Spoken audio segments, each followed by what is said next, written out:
नमस्कार, स्वागत है आपका अपना उत्तर प्रदेश देख रहे हैं आप। मैं हूं आपके साथ अनाया शर्मा। शुरुआत करेंगे उत्तर प्रदेश की अहम खबरों के साथ।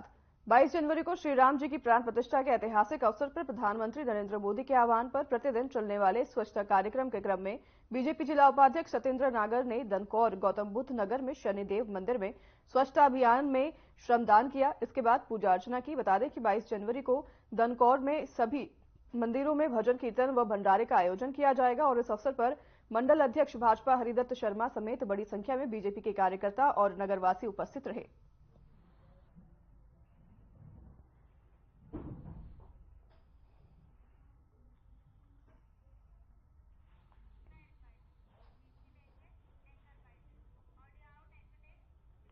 मंत्रिपरिषद की बैठक के बाद कैबिनेट निर्णयों की अहम जानकारी देने को लेकर प्रेस वार्ता कार्यक्रम किया गया। चलिए आपको भी सुनाते हैं।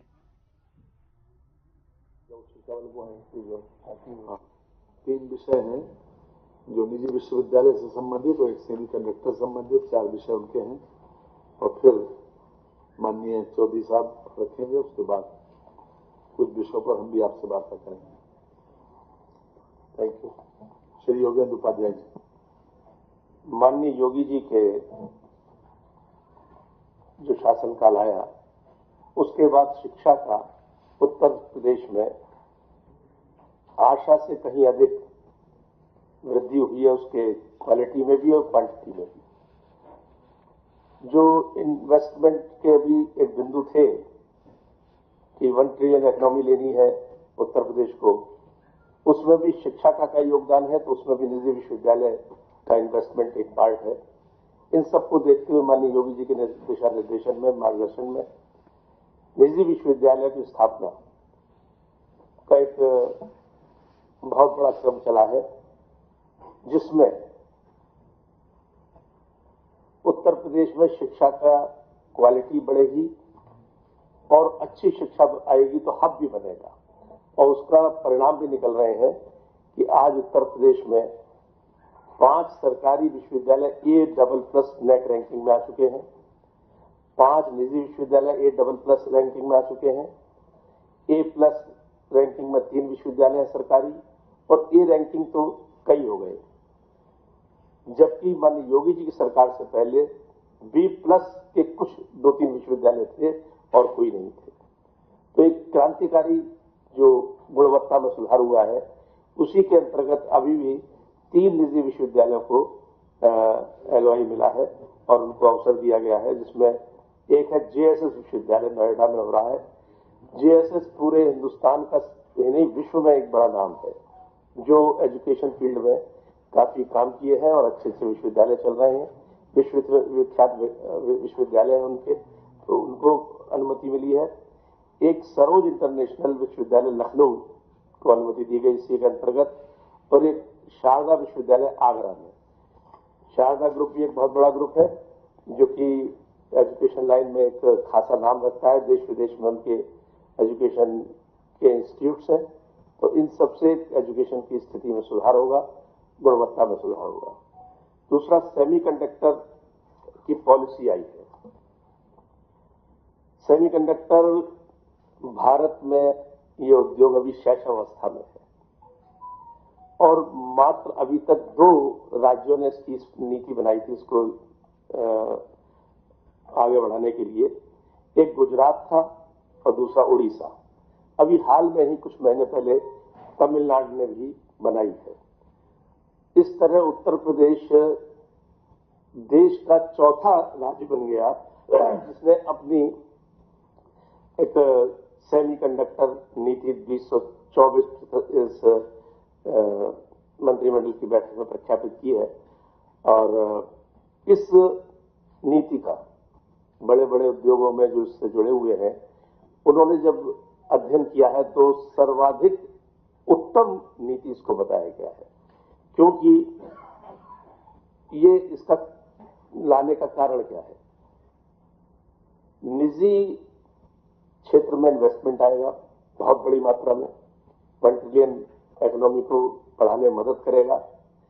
और जितने भी आज इलेक्ट्रॉनिक्स के उपयोग होते हैं, जैसे मोबाइल, कारों में वगैरह वगैरह में, सब में सेमीकंडक्टर एक महत्वपूर्ण भूमिका अदा करता है।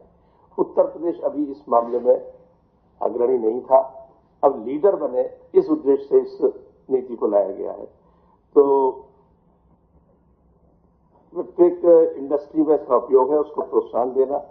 इसमें जो नीति में इनको प्रिविलेज, इनको इंसेंटिव्स मिलेंगे, तो दो तरह के इंसेंटिव्स होंगे।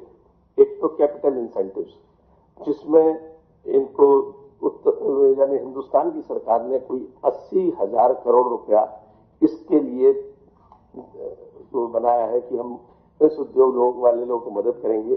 तो उत्तर प्रदेश सरकार भी इसमें 75% अपना भागीदारी करेगी जो इसमें उद्योग आएंगे। और इसमें जो सेमीकंडक्टर पॉलिसी है वो वित्तीय प्रोत्साहन भी देगी। उत्तर प्रदेश में जो भी खोलेंगे वो 50% सब्सिडी उत्तर प्रदेश सरकार देगी।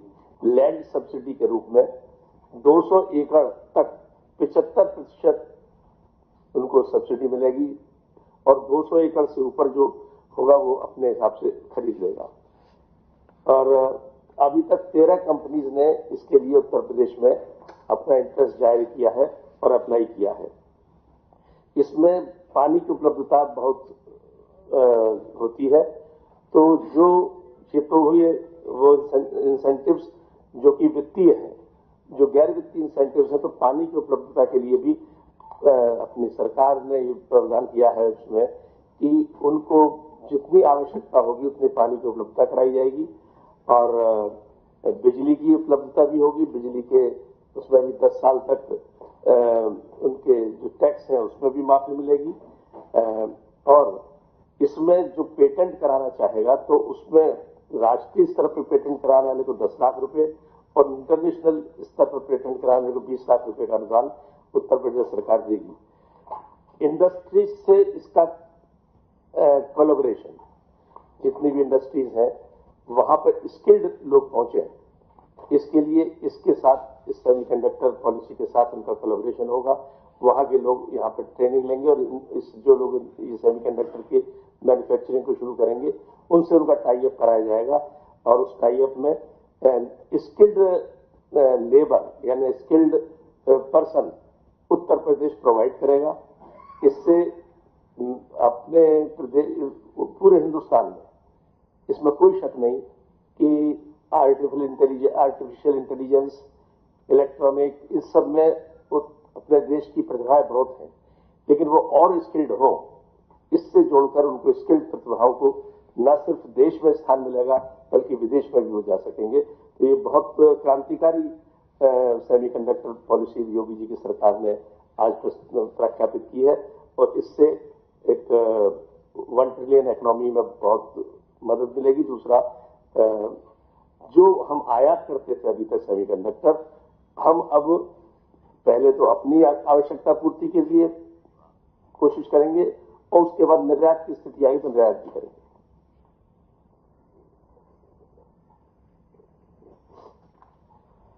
हो गया? माननीय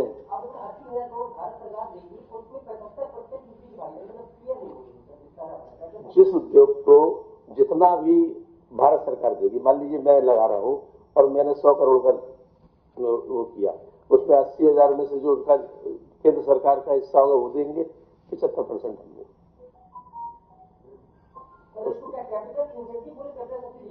कैपिटल इंसेंटिव बोलेंगे। माननीय चौधरी साहब। नमस्कार। आज जिसका इंतजार था उत्तर प्रदेश के सबसे बड़ी इंडस्ट्रीज गन्ना मिल और गन्ना के किसान लगभग उत्तर प्रदेश में 42 लाख परिवारों से ऊपर गन्ना की खेती करते हैं। लगभग 45 लाख ऐसे मजदूर हैं जो गन्ने की खेती से संबंधित हैं।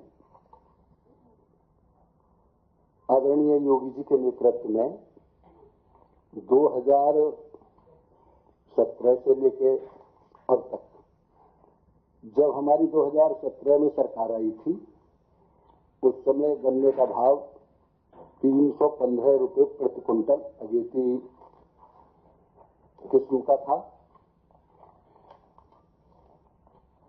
वो 2 बार बढ़ाया गया और आज माननीय मंत्रिपरिषद ने 20 रुपये क्विंटल गन्ने का भाव बढ़ाया है, जो बढ़ के अब इस समय अगेती किस्म 370 रुपये प्रति क्विंटल हो गई है। उत्तर प्रदेश में इस समय लगभग 29 लाख हेक्टेयर में गन्ना होता है। इस कीमत के 20 रुपये प्रति क्विंटल बढ़ने के हिसाब से जो गन्ना उत्पादन होता है लगभग 2200 करोड़ रुपए किसानों के खाते में अधिक जाएगा।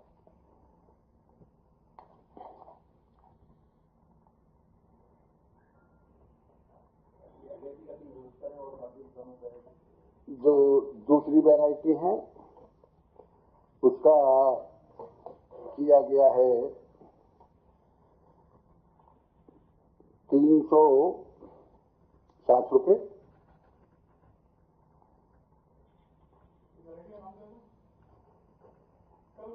ये अगर क्या है तो सामान्य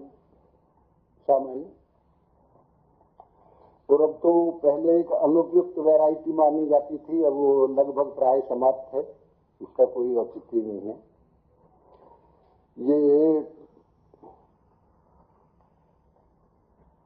हमारे इस दौरान पिछली सरकारों के यदि कंपैरिजन में हम देखें तो चाहे वो 2007 से 2012 रहा हो, चाहे 2012 से 2017 रहा हो, 2012 से 2017 की सरकार में भी मात्र 25 रुपये 5 साल में बढ़े थे। आदरणीय योगी जी के नेतृत्व में 55 रुपये गन्ने का भाव 6 साल में बढ़ा है। जैसा आप सबको मालूम है, योगी जी के नेतृत्व से पहले प्राय शुगर मिल बंद होने के कगार पे थी। ये उद्योग बिल्कुल एकदम ठप हो रहा था। किसान का गन्ना भी क्षेत्रफल में घटता जा रहा था, पैदावार भी घटती जा रही थी।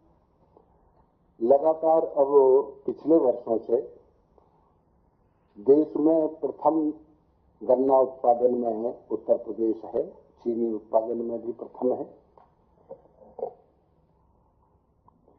इसमें गन्ने की ढुलाई का जो कुल गन्ना है हमारा, उसमें 60% गन्ना मिल गेट पे आता है, उस पर कोई ढुलाई का भार नहीं होता। 40% जो गन्ना होता है उस पर अब तक 8 रुपये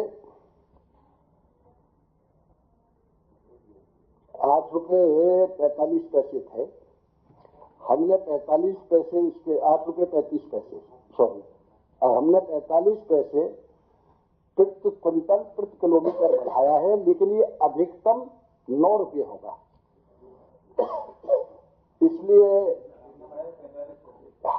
इसलिए किसानों पे कुल इसका भार मात्र 39 करोड़ पड़ेगा। किसानों के खाते में 2200 करोड़ रुपए जाएगा और जो किराए का भार बढ़ेगा वो मात्र 39 करोड़ रुपए बढ़ेगा। निश्चित रूप से चीनी उद्योग को और किसान की गन्ने की पैदावार को, दोनों को ही इसमें बढ़ावा मिलेगा।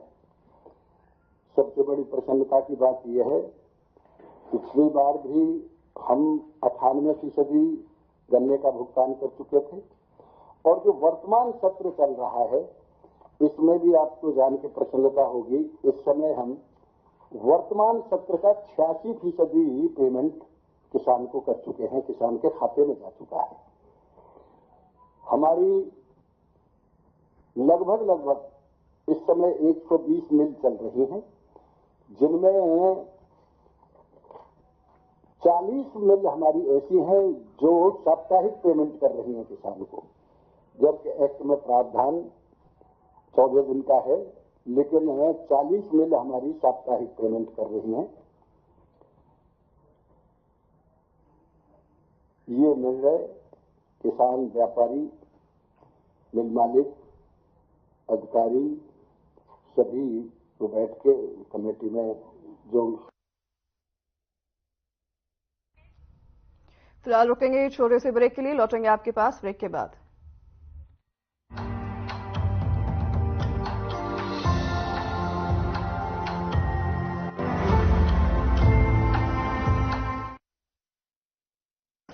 Waste channel head Shri Brajmohan Singh, Sadhna news. West channel head Shri Brajmohan Singh, Sadhna news. ये पीछे बैठे लोगों से मेरी खास तवज्जो मांगनी चाहूंगी कि प्लीज आप लोग तालियां जरूर बजाएं, प्लीज। यहाँ पे आने वाले सभी लोगों की हौसला अफजाई होती है आपकी तालियों से।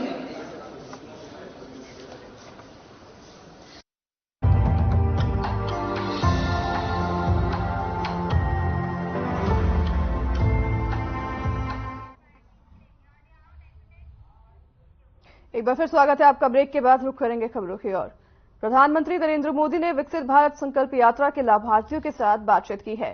क्या कुछ उन्होंने कहा है, आपको भी सुनाते हैं। खाद ले आते, बीज ले आते, समय पर बुआई कर देते हैं। समय पर बुआई होगी तो दूसरी किस्त आती है, उस टाइम पर कुछ खाद और आ जाता है, उसमें हमें अच्छी उपज होती है, अच्छी पैदावार होती है, इससे हमारा बहुत सहयोग होता है। सर संदीप जी, आपके पास राशन कार्ड है तो उससे आपको राशन लेने में कोई दिक्कत तो नहीं आती है? नहीं सर, कभी भी हमें नहीं समय पर राशन मिल पाता है, समय पर मिल जाता है। बिल्कुल समय पर मिलता है। पुराने जमाने में बोर्ड लगा देते थे कि आज माल खत्म हो गया और फिर चोरी हो जाता, वो सब बंद हो गया है। वो बिल्कुल बंद हो गया सर। देखिए हमारे खट्टर जी बड़े मजबूत आदमी हैं, ये सब करते रहते हैं। ये तो बिल्कुल सही है, करिए सर। अच्छा संदीप जी, अभी जो मोदी की गारंटी वाली गाड़ी आपके गांव आई, तो क्या आपने लोगों ने उससे जोड़ने का प्रयास किया? क्या आपके गांव में उसका स्वागत कैसे हुआ? बिल्कुल प्रयास किया जी। हमारे गांव में आई है जब ढोल नगाड़ों के साथ, मोटरसाइकिल बाइकों पे आगे आगे लेकर आए सर इसको। और हमने इसमें कोई नेता नहीं है, कोई पॉलिटिकल आदमी नहीं है, फिर भी गांव के लोग इतना बड़ा स्वागत करते हैं, तो ये अपने आप में बहुत बड़ी बात है। गांव में समाचार पहुंच जाते हैं, अगर दूसरे गांव में भी पहुंच जाते हैं। बिल्कुल सर, दूसरे गांव में पहुंच जाते हैं, गांव में पहुंच जाते हैं। तो संदीप जी, आपके बगल में आपकी माताजी बैठी हैं? नहीं, मेरी काकी है, सरपंच है। अच्छा, मेरा प्रणाम कहिए। नमस्कार जी। अच्छा, इतनी बड़ी मात्रा में माताएं बहनें बैठी हैं, इतनी ठंड में बैठी है, तो माताओं बहनों को मेरा प्रणाम। माताएं बहनें मुझे आशीर्वाद दीजिए, क्योंकि अब तो मुझे रामलला के पास जाना है। आपको पता है ना रामलला का? बिल्कुल पता है सर। हाँ, तो गांव में वातावरण है। वाह, चलिए, माताएं बहनें आशीर्वाद दे रही है। संदीप जी, आपसे बात करके इस बात का संतोष हुआ कि आप सभी को सरकार की योजनाओं का लाभ सही तरीके से मिला है, और हमारी कोशिश है कि सरकार की हर योजना का लाभ गरीब से गरीब को भी मिले, किसी भी लाभार्थी को भटकना न पड़े। सरकार की इसी कोशिश में हम आप सभी का सहयोग भी बहुत शक्ति देता है। आप भी प्रयास करें कि आपके इलाके में लोग विकसित भारत संकल्प यात्रा बारे में जागरूक हो, मोदी की गारंटी वाली गाड़ी के बारे में जागरूक हो, और जो लाभ उनको हक है, मैं तो जो बाकी है उनको भी पहुंचाना चाहता हूं। उनको बताइए, ये मोदी है वो आपको देकर के ही रहेगा। ठीक है सर। तो ये विश्वास पहुंचाएंगे सबको? बिल्कुल सर। ये माताएं बहनों को विश्वास है? चलिए, बहुत बहुत धन्यवाद, बहुत अच्छा लगा। धन्यवाद। रिभोई मेघालय से श्रीमती सिलमे मारा जी जुड़ी हैं। अब हम यहाँ चलते हैं। प्रधानमंत्री जी सर, शुक्रिया। नमस्ते सिलमे जी, कैसी हैं आप? ठीक हो सर जी। अच्छा सिलमे जी, सबसे पहले अपने विषय में बताइए, परिवार के विषय में बताइए, आपके काम के विषय में बताइए। ठीक है सर, शुक्रिया इस समय के लिए। मेरा नाम है सिलमे के मारा। मेरा पिताजी का नाम है हेते दमलू संगमा और मेरा माँ का नाम है नूल के मारा। और हमारे घर में 7 मेंबर है, जहाँ मेरा बड़ा बहन है और 3 भाई है। और मेरा गांव का नाम पिलांगता है और रिभोई डिस्ट्रिक्ट। हमारा ब्लॉक का नाम है उमलिंग और ये मेरा ग्रुप का नाम है रुकना सेल्फ हेल्प ग्रुप और हमारे विलेज ऑर्गेनाइजेशन का नाम है नांगरमे बीओ। और हो गया, मैं एसएसजी से जुड़ने से पहले एक छोटा दुकान करता था, जहाँ मैं उसमें इतना मेरा जरूरत का सामान या खर्चे के लिए नहीं निकालता था। लेकिन जब से मैंने 2019-28 मार्च को मैंने एसएसजी में जुड़ा है, उसके बाद मुझे मौका मिला है एसएसजी में काम करने के लिए। वो काम का नाम है एक्टिव वोमेन। मैं वहाँ पे जुड़ गया और वहाँ में काम किया, तो उसमें मुझे अच्छा लगा काम करके। और 20 बस्तियां में जाके मैं काम करता हूँ और 50 से भी ज्यादा मैंने सेल्फ हेल्प ग्रुप महिला लोग को बना के दिया है और वहाँ में मैं अच्छे से काम करता हूँ। और वो काम करने के लिए 20 बस्तियां में जाने के लिए मुझे बहुत दिक्कत होता था सर जी। इसलिए मैंने हमारे विलेज ऑर्गेनाइजेशन से मैंने 50,000 का लोन लिया है। उसी से मैंने एक स्कूटी लिया है, जहां मैं अच्छे से जाके बस्तिया में जाके मैं काम कर सकता हूं। मैंने वहां से लोन लिया। फिर वो मौका मिलने का बाद में मुझे फिर ब्लॉक का तरफ से मुझे और नया मौका मिला है अच्छा काम के लिए, जहां मैं हमारे एरिया में बस्ती में रास्ता वो सब भी इतना अच्छा नहीं था और हमारे यहाँ में ब्लॉक में आने के लिए बहुत सा रास्ता बहुत दूर था। इसलिए हमारे ब्लॉक का तरफ से कस्टमर सर्विस पॉइंट वो खोलने के लिए दिया है। मैंने वो मौका भी मिला, मैंने वो भी खोल दिया दुकान। और वहाँ में मैं मेरा बस्ती का आदमी लोग को जैसे कि श्रम कार्ड बनवा के दिया है और पीएम किसान भी वो बना के दिया है रजिस्ट्रेशन करके। और हो गया हमारे शेड्यूल ट्राइब वो सब भी बना के दिया है। और जो पैसा निकलने के लिए आने जाने में बैंक में दिकदार होता है, वो सब के लिए भी मैंने पैसा निकालने और भराने का काम भी करके दिया है। और जितना सका मैंने मेरे एरिया का आदमी लोग को काम करके दिया है। और ये सब मिलने का बाद में फिर से हमारी एसएसजी रुकना सेल्फ हेल्प ग्रुप को मौका मिला है। हम लोग तो 2019 से हमारे रुकना सेल्फ हेल्प ग्रुप ने फूड प्रोसेसिंग और बेकरी में भी हम लोग। तो फिलहाल इस बुलेटिन में हमारे साथ बस इतना ही। नमस्कार।